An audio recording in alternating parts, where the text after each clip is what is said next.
नमस्कार, देख रहा है इंडिया में आपका स्वागत है। मैं हूं ताबिश हुसैन और यहां पर सबसे पहले बात हम राम मंदिर मामले की करेंगे, जिसमें नई नई बातें अब सामने आ रही हैं। एसआईटी जांच कर रही है और एसआईटी की जांच में कई सारे सवाल हैं जो अब खड़े हो गए हैं। राम मंदिर दान चोरी पर बड़ी खबर जो इस वक्त की है वो आप जानिए। राम मंदिर ट्रस्ट ने कथित तौर पर एक बयान जारी किया है और ट्रस्ट के इस वायरल बयान पर भी अब सवाल उठ रहे हैं। ट्रस्ट के लेटर हेड पर बयान जारी नहीं किया गया, बयान पर ट्रस्ट अधिकारियों के दस्तखत भी नहीं है। विवाद के बाद पहली बार ये कथित बयान ट्रस्ट की तरफ से सामने आया है, लेकिन इस बयान को जैसे जारी किया गया है उस तरीके पर अब सवाल यहां पर खड़े हो रहे हैं कि ये जो बयान है क्या ये ऑफिशियल बयान है, क्योंकि ये लेटर हेड यहां पर ट्रस्ट का नहीं है और ना ही किसी अधिकारी के दस्तखत इस पे किए गए हैं। लेकिन इस पर जो लिखा है वो हम आपको यहां पर बताएंगे। राम मंदिर में जो मामला यहां पर सामने आया उस पर ये जानकारी यहां पर दी गई है कि इस्तीफे यहां पर हुए हैं। इस बयान को अगर आप ध्यान से देखें तो राम जन्मभूमि तीर्थ क्षेत्र के महामंत्री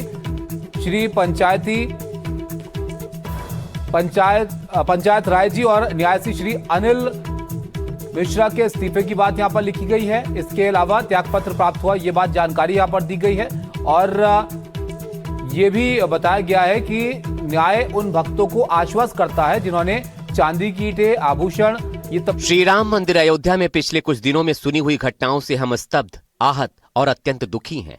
समस्त राम भक्तों एवं राम सेवकों के प्रतिनिधि के रूप में यहाँ सेवा करने वाले हम इसकी न्यायपूर्ण जांच एवं राम भक्तों को आश्वस्त करने के लिए प्रतिबद्ध हैं। श्री राम जन्मभूमि तीर्थ क्षेत्र के महामंत्री श्री चंपत राय जी और न्यासी श्री अनिल मिश्रा जी से त्यागपत्र प्राप्त हुआ है। न्यास अपनी आगामी बैठक में इस पर विचार करेगा। न्यास उन श्रद्धालु भक्तों को आश्वस्त करता है जिन्होंने चांदी की ईंटें, आभूषण आदि प्रभु श्री राम की सेवा में अर्पण हेतु न्यास के अधिकारियों को व्यक्तिशः सौंपी हैं। वो वस्तुएं सुरक्षित हिसाब सहित उपलब्ध हैं।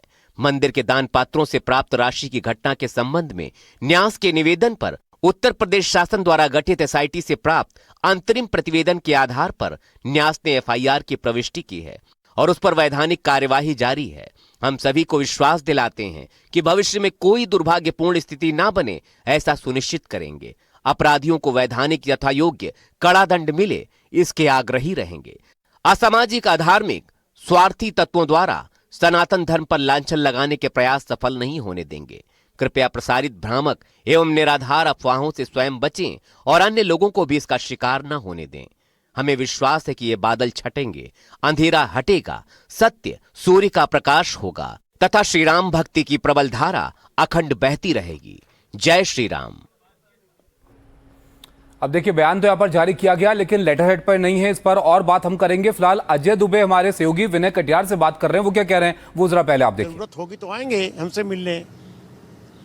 और उनके मामा महंत अभयनाथ जी रहते रहे हैं, जीवन और साथ रहे हैं, तो उन्हीं से जाकर चर्चा करना। तो खुलासा जो करने वाले हैं, एक आध नाम तो बताइए किसी का। आप इतनी देर में तो हम बहुत दूर पहुंच गए होते, वहीं आओ चलो। थोड़ा बताइए, थोड़ा कुछ जानकारी और दीजिए। ना कुछ नहीं। तो ये विनय कटियार जी हैं जो कि अयोध्या में आए हैं और इनका कहना ये है कि एक बहुत बड़ा खुलासा जो है वो करने वाले हैं। हालांकि कैमरे पर किसी का नाम नहीं बताया और ये भी दावा किया है कि जो घोटाला करने वाले हैं, जो दान चोरी करने वाले हैं, वो तो बहुत पहले घोटाला करके निकल चुके हैं। अयोध्या से कैमरा पर्सन कमलकांत के साथ मैं मुकेश सिंह सेंगर, एनडीटीवी इंडिया। हमारे सहयोगी मनोज्ञा और अजय हमारे साथ जुड़े हैं। मनोज्ञा, सबसे पहले इस बयान के बारे में बात करते हैं। देखिए, बयान तो जारी कर दिया गया लेकिन उसमें खोई हुई चीजों को लेकर आश्वासन किया गया है। क्या ये बयान औपचारिक है ट्रस्ट की तरफ से, क्योंकि इस पर कोई लेटर हेड नहीं है और किसी बड़े अधिकारी का साइन नहीं है? और ब्रज की भूमि ने अवध की भूमि को एक उपहार दिया। देखिए, न्यास ने इस बात का भरोसा दिलाया है कि राम भक्तों के साथ न्याय होगा। पहले तो राम भक्त इस बात से नाराज थे कि मंदिर कब बनेगा। मंदिर बन गया तो अब चंदा चोरी की बात हो रही है और चंदा चोरी उनकी भावनाओं को आहत करने के लिए काफी है। लेकिन भरोसा दिलाना, क्योंकि ट्रस्ट इस बात का आपको ट्रस्ट दिला रहा है कि जो भी होगा, आपने जो भी दान किया है वो सुरक्षित है, उसे अच्छे से रखा गया है और उसका हिसाब भी है। इसका मतलब है कि वो हर तरह की जांच के लिए तैयार हैं और जिस तरह की जांच की पुष्टि हो रही है, इस्तीफा प्राप्त हुआ है चंपत राय जी का और उनके साथ साथ अनिल मिश्रा जी का। लेकिन गोविंद गिरी जी के द्वारा उनके हस्ताक्षर के तहत जारी किए गए इस प्रेस रिलीज में दो बातें साफ हैं। पहला ये कि ये सिर्फ एक कागज का टुकड़ा नहीं है, बल्कि ये उस आस्था को कम से कम सामान्य रखने का एक जरिया है, जिसके तहत ऐसे कई सारे सवाल उठ रहे थे, जिसमें बवाल भी कट रहा है। और सवाल ये उठ रहे हैं कि आखिरकार जो भाव श्रद्धा से हजारों करोड़ों राम भक्तों ने चंदा चढ़ाया है भगवान श्री राम को, उसका हिसाब कैसे मिलेगा, और अगर इसमें कोई सम्मिलित है और अगर इसमें कोई ऐसा है जो इस जांच को प्रभावित कर सकता है, क्योंकि एसआईटी के साथ जाहिर तौर पर मनोज्ञ इस बात के लिए तो आश्वस्त किया जा रहा है कि यहां पर किसी को बख्शा नहीं जाएगा। मुख्यमंत्री भी इसका आश्वासन दे चुके हैं और यहां पर न्याज की तरफ से भी जो बयान है उसमें भी इस बात का जिक्र है। लेकिन अजय, ये किसी लेटर हेड पर बयान क्यों नहीं है और उस पर दस्तखत किसी के क्यों नहीं है?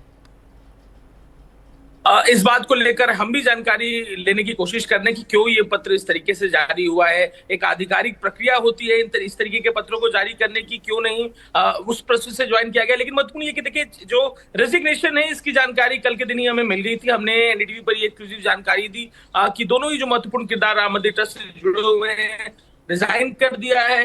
कारण क्या था? कारण जो इनके बेहद ही नजदीक के लोग थे उनकी तरफ से गड़बड़ियां हुई, उन पर एफआईआर हुई, उनकी गिरफ्तारी हुई, तो नैतिकता के आधार पर रिजाइन करने की बात इनकी तरफ से कही गई। तो ये महत्वपूर्ण डेवलपमेंट है। अब जो ट्रस्ट है, एक बयान जारी करके ट्रस्ट की तरफ से कहा गया है कि गड़बड़ियां जो हुई हैं उनको लेकर एसआईटी की जांच में जो चीजें आई, उसके बाद एफआईआर, गिरफ्तारियां, और जो ट्रस्ट ने रेजिग्नेशन की बात स्वीकारी है और आने वाले दिनों में अगली बैठक में फैसले की बात कही है।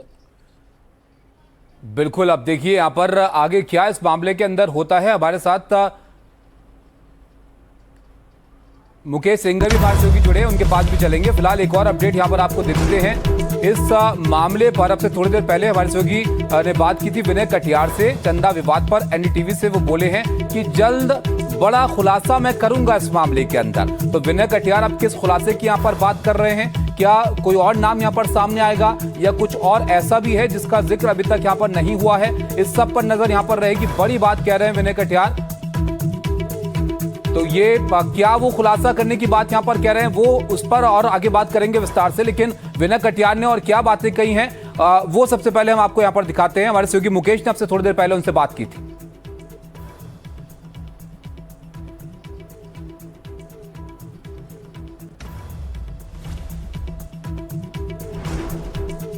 चलिए वो हम आपको दिखाएंगे बातचीत अभी। लेकिन मुकेश, आप उनसे सवाल कर रहे थे तो वो कह रहे हैं कि बड़ा खुलासा यहां पर मैं करूंगा। किस ओर इशारा कर रहे थे विनय कटियार?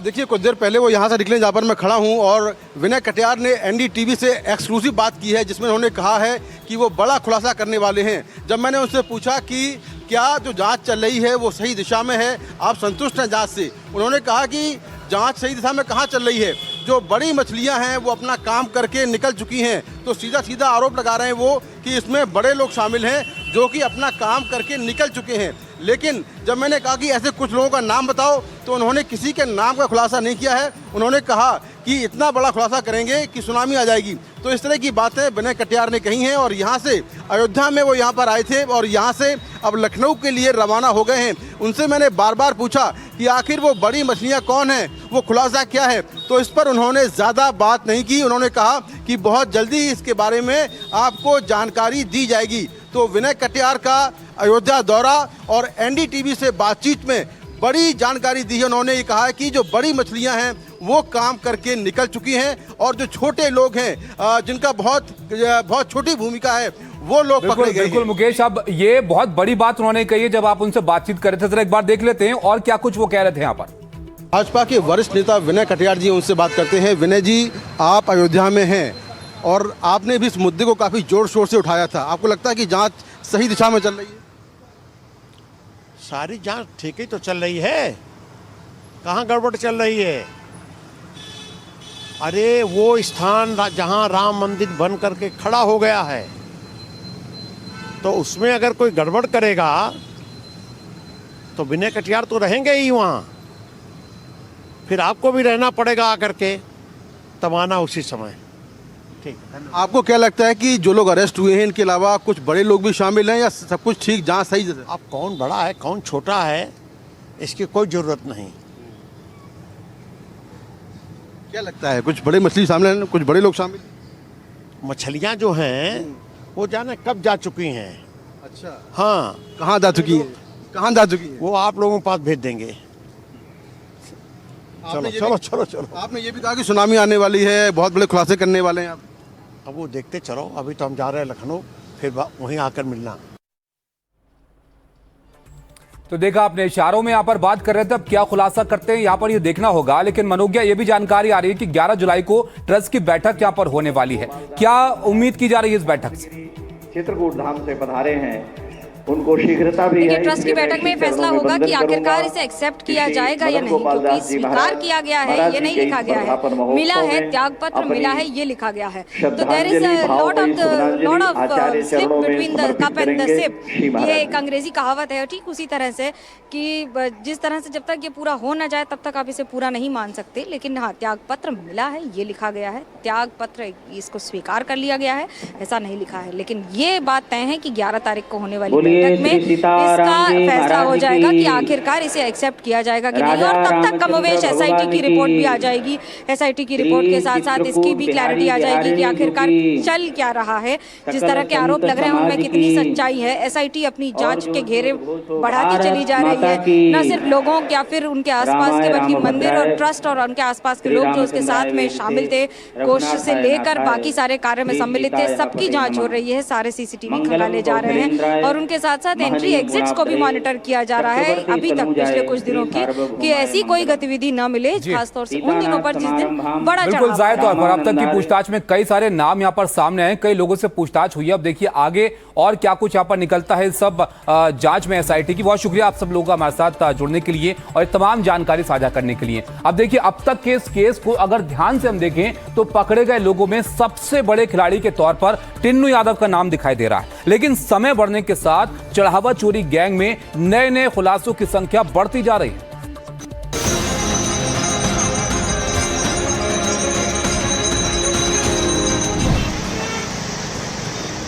राम मंदिर में चढ़ावा चोरी के 8 गुनहगार, इन चेहरों को जिन्होंने भी राम मंदिर में देखा था, जो इन्हें आदर और सम्मान की प्रतिमूर्ति मानते थे, वो आज ठगा महसूस कर रहे हैं। लेकिन भांडा अब फूट चुका है, इन सब के चेहरे बेनकाब हो चुके हैं। 79,85,000 रुपए अब तक बरामद हो चुके हैं। एसआईटी ने जर्रा जर्रा खंगाल डाला है और सर्च अभियान में इन सभी से लेकर तमाम अज्ञात के गुना रिकॉर्ड किए जा चुके हैं। उसी के बाद एसआईटी ने कहा, हाँ चोरी हुई है, चढ़ावे में गड़बड़ी हुई है, आस्था से खिलवाड़ किया गया है।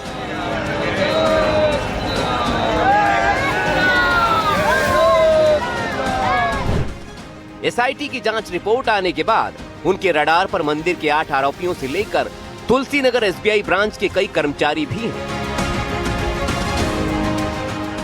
पूछताछ की रडार पर कैश वैन के लोग भी हैं, जिसके जरिए कैश बैंक तक पहुंचाया जाता था। सूत्रों के हवाले से आई रिपोर्ट के मुताबिक चढ़ावा का पैसा जब बैंक पहुंचता था, उसके बाद बक्से में रुपयों का बंडल रखते समय उसमें चोरी की जाती। उसी दौरान पैसों का पूरा हिसाब किताब किया जाता था। जाहिर है, बिना बैंक कर्मचारियों के शामिल हुए बैंक के अंदर पैसों में हेरफेर संभव नहीं है। इसलिए अब बैंक के कर्मचारी सुपर रडार पर हैं। माना जा रहा है बैंक के कई कर्मचारियों पर भी गाज गिर सकती है। लेकिन एसआईटी सूत्रों ने चढ़ावा चोरी पर एक और बड़ा खुलासा किया है, उसके बारे में आपको बताएं।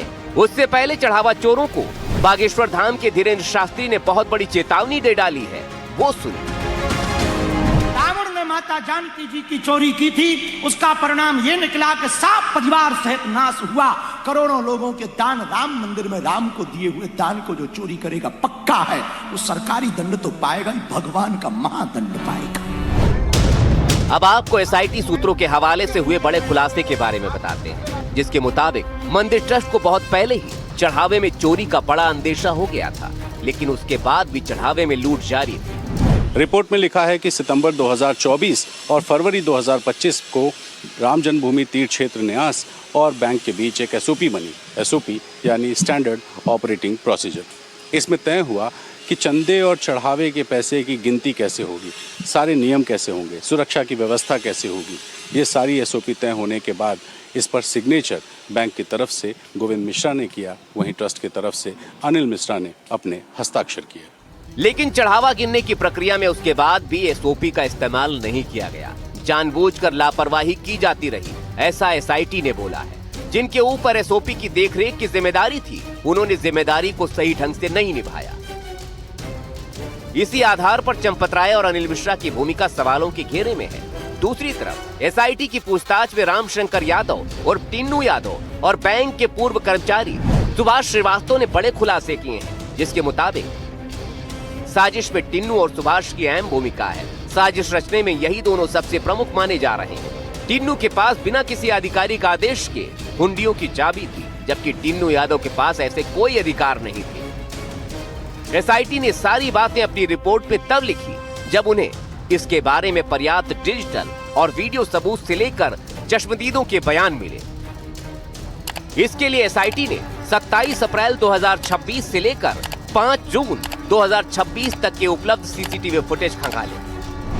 उसी के बाद इन सभी 8 लोगों की गिरफ्तारी हुई और बाकी बचे रामद्रोहियों की गिरफ्तारी की अब तैयारी हो रही है। रणवीर और अजय दुबे के साथ bureau report, NDTV India.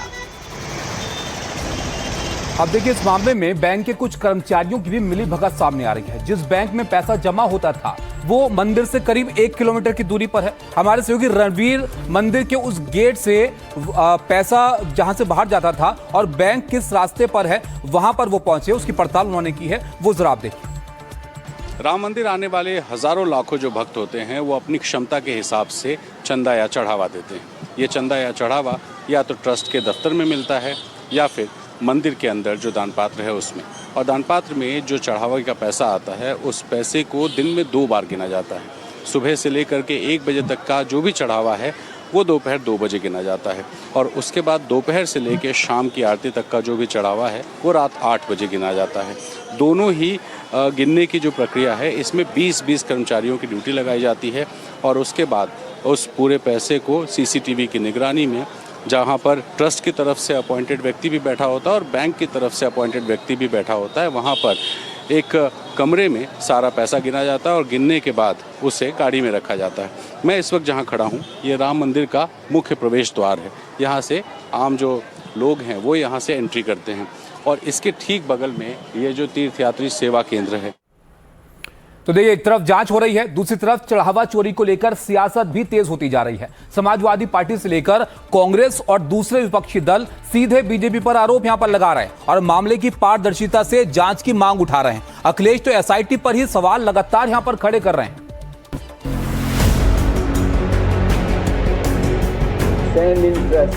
SIT कोई ये धर्म युद्ध है।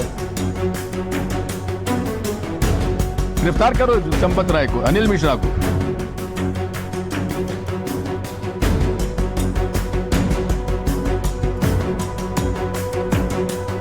एफआईआर दर्ज हो चुकी है,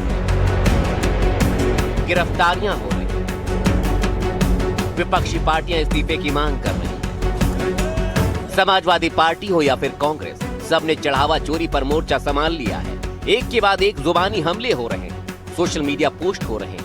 अखिलेश यादव ने ताजा पोस्ट किया, हम धर्मनिष्ठा और सत्यनिष्ठा के साथ ये संकल्प लेते हैं कि नई सरकार बनाकर अयोध्या को ऐसी अनुपम अनुकरणीय धार्मिक नगरी के रूप में विकसित करेंगे जहां विश्व भर से आए श्रद्धालु सच्ची आध्यात्मिकता की अद्वितीय अनुभूति करेंगे। प्रभु के आशीर्वाद के साथ हम अयोध्या के सनातन मान को आस्था, श्रद्धा, अखंड विश्वास और सच्ची भावना के सियाराम धाम के रूप में पुनर्स्थापित और पल्लवित करेंगे। इससे अयोध्या वासियों के भी परंपरागत गौरवभान और अधिकारों को पुनः स्थापित करेंगे। यानी अखिलेश दावा कर रहे हैं कि उनकी सरकार आई तो अयोध्या के गौरव को नई ऊंचाई मिलेगी। वैसे ये कहना गलत नहीं होगा कि इस मुद्दे को सबसे पहले उठाया था अखिलेश यादव और समाजवादी पार्टी ने। अखिलेश तो लगातार एसआईटी पर ही सवाल उठा रहे हैं।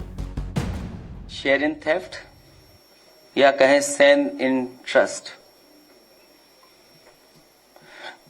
ये महापाप हुआ है और आस्था से खिलवाड़ हुई है। पूरे प्रदेश और देश का जो चढ़ावा था, अंतर्राष्ट्रीय स्तर पे भी चढ़ावा था और हमारे सनातनी परंपराओं पे प्रश्न लगे। ये बहुत सेंसिटिव है, इशू बहुत सेंसिटिव है और इशू इसलिए सेंसिटिव है कि आस्था से जुड़ा हुआ है। कांग्रेस भी अब चढ़ावा चोरी को लेकर काफी मुखर हो चली है। कांग्रेस नेता और सांसद प्रियंका गांधी ने एक्स पर लिखा, सत्य और धर्म को स्थापित करने वाले मर्यादा पुरुषोत्तम भगवान राम और उनके करोड़ों भक्तों की आस्था के साथ जो चोरी और लूट का कपटपूर्ण कृत्य किया गया है, उसने पूरे देश को स्तब्ध कर दिया है। भगवान राम करोड़ों मन का पवित्र भाव है। उसी पवित्र भाव से लोग मंदिर में माथा टेकते हैं और दान करते हैं। राम मंदिर में चोरी करने वालों ने धर्म और आस्था की मूल भावना को खंडित करने का महापाप किया है। चढ़ावा चोरी के सबूत सीसीटीवी में मिले। इसी बिना पर कुछ लोगों को पकड़ा गया, लेकिन प्रियंका सवाल उठा रहे हैं कि क्या छोटे कर्मचारी अकेले सीसीटीवी बनकर हजारों करोड़ के चढ़ावे में हेराफेरी कर सकते हैं या इसके पीछे कुछ बड़े लोगों की भी मिलीभगत है। कांग्रेस के दूसरे बड़े नेता भी पूरे लाव लश्कर के साथ कूद पड़े हैं। इसकी पूरी जवाबदारी, जिम्मेदारी भाजपा पर है, विश्व हिंदू परिषद पर है, आरएसएस पर है। हमारी मांग है इनके एफआईआर दर्ज, गिरफ्तार करो संपत राय को, अनिल मिश्रा को। खुलेआम इन्होंने अब वो किया है और प्रमाण के लिए महिपाल सिंह है, दीनानाथ वर्मा है, क्यों नहीं लेते उनका प्रमाण? बयान लीजिए उनका। ये आईवॉस है, लोगों के साथ धोखा है। असल मुजरिम छूट रहे हैं, क्योंकि असल मुजरिम पकड़े जाएंगे तो उनके तार कहां तक जुड़े हैं ये देश की जनता जान जाएगी। और वो उन्हीं तक जुड़े हैं जिन लोगों ने ये ट्रस्ट का निर्माण करवाया। वो लोग कौन है वो पूरे देश के लोग जानते हैं। चुनाव में ये बड़ा मुद्दा होगा, निश्चित तौर पर मुद्दा होगा। हजारों करोड़ रुपए भारतीयों ने अपनी आस्था से मर्यादा पुरुषोत्तम भगवान राम के इस मंदिर निर्माण में दिए, लेकिन इस ट्रस्ट ने उस भावना का लेस मात्र भी संरक्षण नहीं किया। खूब लूट होती रही। आरोप ये भी लग रहे हैं कि एफआईआर पहले दर्ज क्यों नहीं हुई। एसआईटी जिस तरह से काम कर रही है उसे भी संदेह के घेरे में रखा जा रहा है। वहीं यूपी के सीएम योगी आदित्यनाथ लगातार दावा कर रहे हैं कि दूध का दूध और पानी का पानी होगा। जिसके पास सबूत हैं वो एसआईटी को दे। ये जो लोग आज आक्षेप कर रहे हैं, उठाने का कुत्सित प्रयास कर रहे हैं, इनकी मंशा अच्छी नहीं है। ये वे लोग हैं जो भगवान राम को नकार चुके थे, भगवान राम के अस्तित्व पर प्रश्न खड़ा कर चुके थे। राम भक्तों की अग्नि परीक्षा मत लो। राम भक्तों के साथ, उनकी आस्था के साथ खिलवाड़ करना बंद करो। अगर तथ्य नहीं है, पुष्ट प्रमाण नहीं है तो आरोप प्रत्यारोप बंद करो, और प्रमाण है तो एसआईटी को सबूत सहित प्रमाण प्रस्तुत करो। अगले साल यूपी में विधानसभा चुनाव है।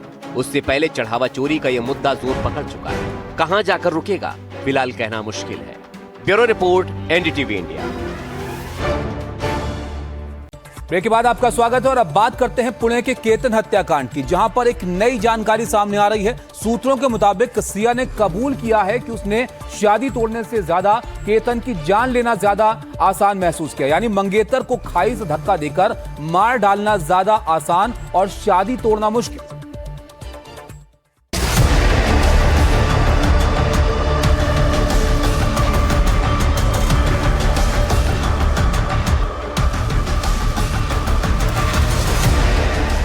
खुशनुमा रंगों के पीछे छिपी वो काली सोच, जिस सोच ने केतन के परिवार की जिंदगी को ही बेरंग कर दिया। वो बेगुनाह केतन हर दिन अपनी नई जिंदगी की खुशियों के सपने बुन रहा था।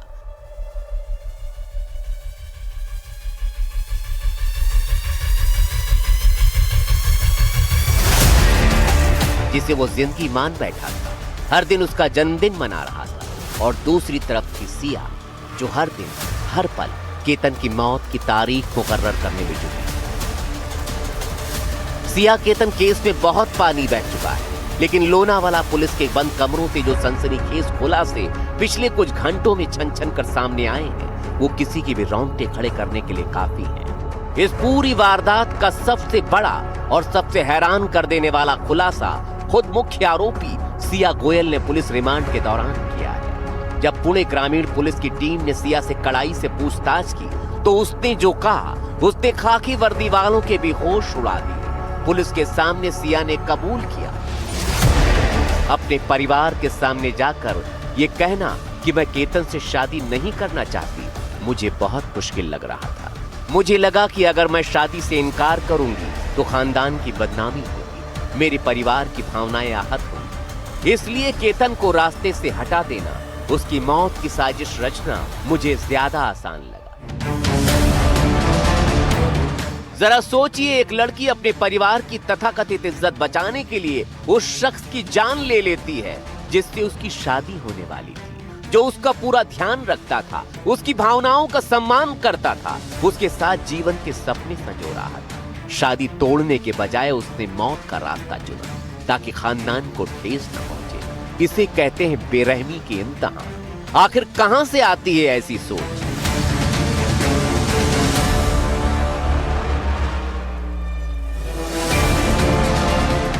अब सवाल ये उठता है कि आखिर सिया केतन से शादी क्यों नहीं करना चाहती। शुरुआत में एक थ्योरी सामने आई कि केतन के लुक्स और उसके हेयर विग पहनने की वजह से सिया नाखुश थी, लेकिन पुलिस की तफ्तीश और केतन के पिता विशाल अग्रवाल ने इस थ्योरी को सिरे से खारिज कर दिया।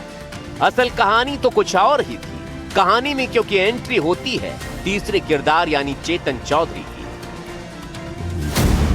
पुलिस जांच में खुलासा हुआ है कि सिया और चेतन चौधरी के बीच नजदीकियां बहुत पुरानी थी। सिया का भाई साहिल गोयल क्रिकेट मैच खेलता था और उन्हीं मैचों को देखने के दौरान सिया की पहली मुलाकात चेतन से हुई थी। लेकिन ये मोहब्बत दिवाली पार्टी से परवान चढ़ी जब साल 2025 में दिवाली के मौके पर एक कॉमन फ्रेंड की महफिल में दोनों दोबारा मिले और यहीं से शुरू हुआ दोनों के बीच प्यार का सिलसिला, जो केतन की मौत की वजह बन गया। जब पुलिस ने सिया और चेतन के सीडीआर खंगाले तो आंकड़े चौंकाने वाले थे। जनवरी से लेकर अब तक दोनों के बीच कुल 2004 बार फोन कॉल्स हुए। दोनों ने करीब 238 घंटे यानी 9 दिन 22 घंटे तक फोन पर बात की। तफ्तीश में सामने आया है कि केतन के कत्ल के ठीक एक दिन पहले यानी 17 जून को पुणे के लुल्ला नगर इलाके में स्थित एक कैफे में सिया और चेतन ने करीब 1 घंटे तक मुलाकात की थी। पुलिस को पूरा शक है कि इसी कैफे में केतन की मौत का आखिरी ब्लूप्रिंट तैयार किया गया था।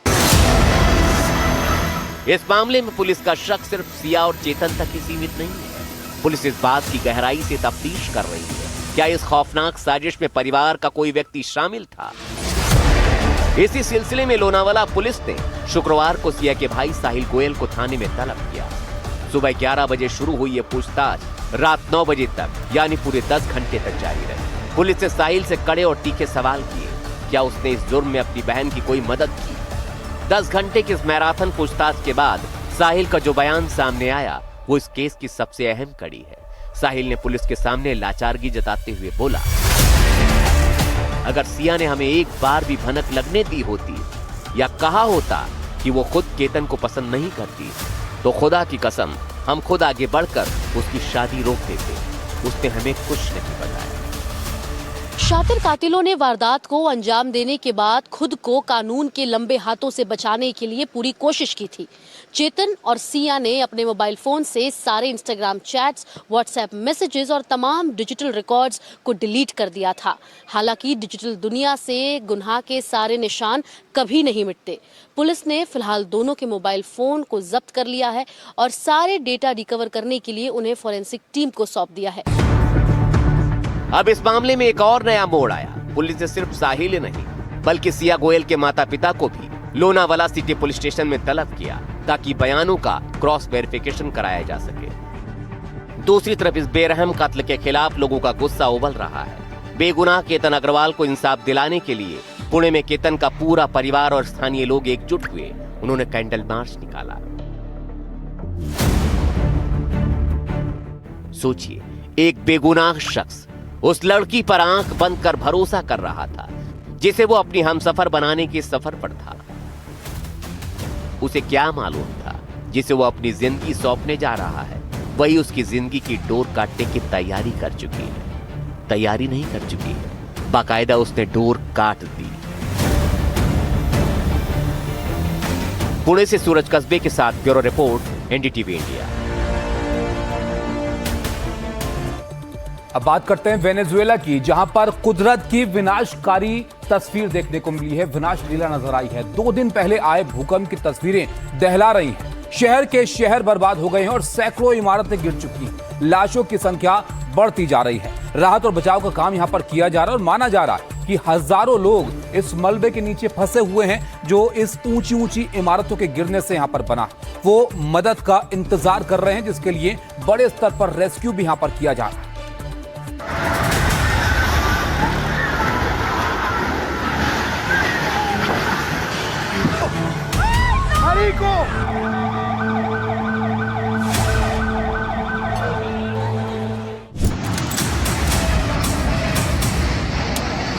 कहीं इमारतें गिर रही हैं, कहीं लोग जान बचाने के लिए भाग रहे हैं।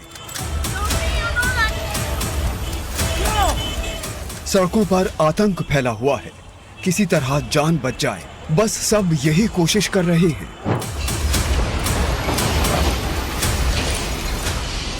ये वेनेजुएला में कुदरत की विनाश लीला की वो तस्वीरें हैं जिन्हें देखकर किसी का भी दिल दहल जाए।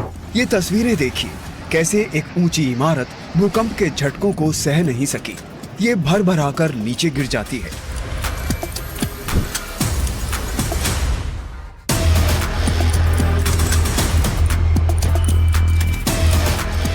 ये तस्वीरें किसी फिल्म की नहीं जो स्पेशल इफेक्ट्स से बनी हो।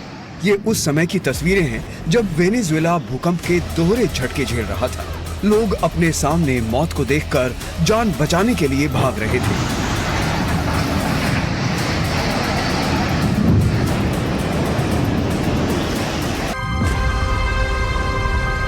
ये तस्वीरें देखिए, ड्रोन से ली गई हैं। आप देख सकते हैं, ऐसा लग रहा है जैसे यहाँ जबरदस्त बमबारी करके तबाही मचाई गई हो। लेकिन ये कुदरत का प्रकोप है। चंद सेकंड्स धरती हिली और सब कुछ नेस्तनाबूद।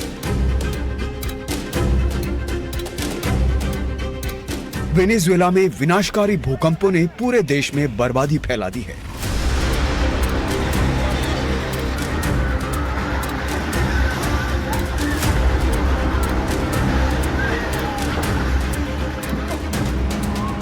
इस शख्स को देखिए, कैसे ये अपनी माँ को ढूंढ रहा है। शायद इसकी आंखों के सामने ही इसकी माँ मलबे में दब गई। माई मॉम यानी मेरी माँ कहता हुआ ये बदहवास सा दौड़ रहा है।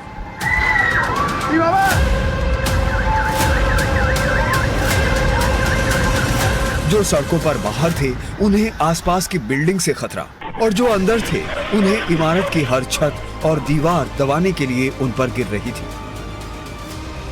ये वीडियो सामने आ रहे हैं जिनमें दिख रहा है कि कैसे लोग बाहर सुरक्षित रास्ता पाने के लिए दौड़ रहे हैं। जो जितनी ऊंचाई पर था उसके लिए बाहर निकल पाना उतना मुश्किल।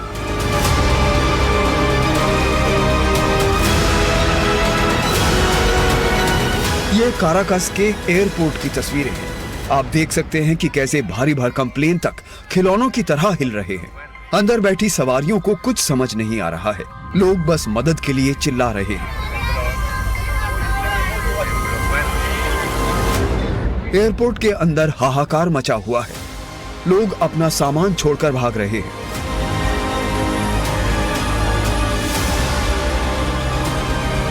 एयरपोर्ट की बिल्डिंग पत्ते की तरह हिल रही है। अब इन तस्वीरों को देखिए, कैसे भारी भरकम बहुमंजिला इमारतें टेढ़ी हो गई हैं। जैसे आंधी के बाद छोटे पेड़ और उनकी टहनियां टेढ़ी हो जाती हैं। ये इमारत कब गिर जाए कोई कह नहीं सकता है। लोग अपने मोबाइल से वीडियो बनाकर सोशल मीडिया पर डाल रहे हैं। तब ये भयावह तस्वीरें सामने आ रही हैं। ये वीडियो तबाही से पहले और तबाही के बाद के हैं। इसमें दिख रहा है कि इलाका भूकंप से पहले कैसा था और भूकंप के बाद कैसा हो गया।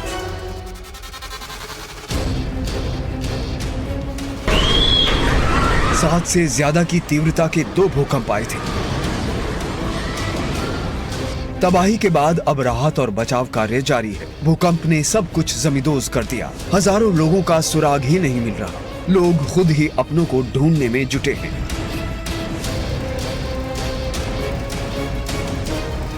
कुदरत ने जहां विनाश किया, वहीं कुदरत की एक लीला और भी सामने आई। एक गर्भवती महिला भी इसमें फंस गई। राहत कर्मियों ने अंदाजा लगाया कि इतना समय नहीं है। महिला की डिलीवरी वहीं कराई गई। बच्चे के जन्म की ये तस्वीरें सोशल मीडिया पर वायरल हैं। आपको बता दें कि वेनेजुएला में पिछले 126 साल में यह सबसे बड़ा भूकंप था। वेनेजुएला में उस वक्त दिन बुधवार का था और वक्त शाम के करीब 6:30 बजे। 40 सेकंड के अंदर 2 झटके आते हैं। पहला झटका 7.2 और दूसरा 7.5 की तीव्रता का झटका था। अब तक 900 से ज्यादा लोगों की मौत हो चुकी है। सबसे ज्यादा तबाही राजधानी काराकस और ला गुएरा शहरों में हुई है।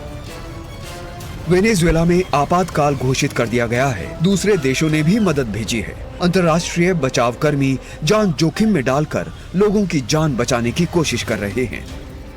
Bureau report, NDTV India.